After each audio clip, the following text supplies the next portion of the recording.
السلام علیکم۔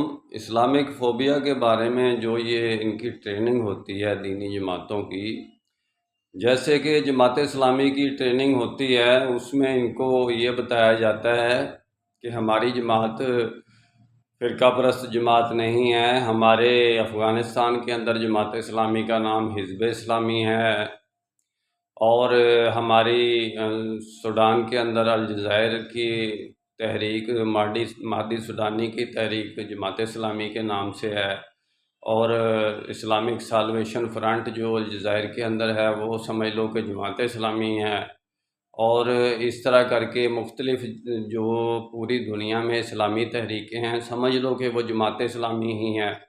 یعنی کہ ان کی اس طرح کر کے مذہبی فوبیا کا ایک جنون پیدا کر دیتے ہیں کہ وہ بیچارے آگے دعوت مسلمین کی بجائے یہ دعوتیں پیش کرنا شروع کر دیتے ہیں کہ یہ جماعت اسلامی ہی ہے، اور جب تک ان جماعتوں کا پریکٹیکلی نظام پر کوئی تبدیلی نہیں ہوگی تو بھائی ان کا پریکٹیکل زیرو ہے۔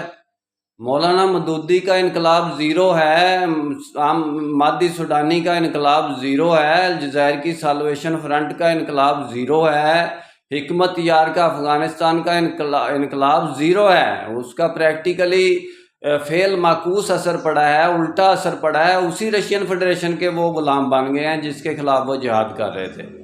میرا کام اسلامک ورلڈ کی امن اور یونائٹی کا ہے، انشاءاللہ ڈیٹیل میں بات پھر ہوگی۔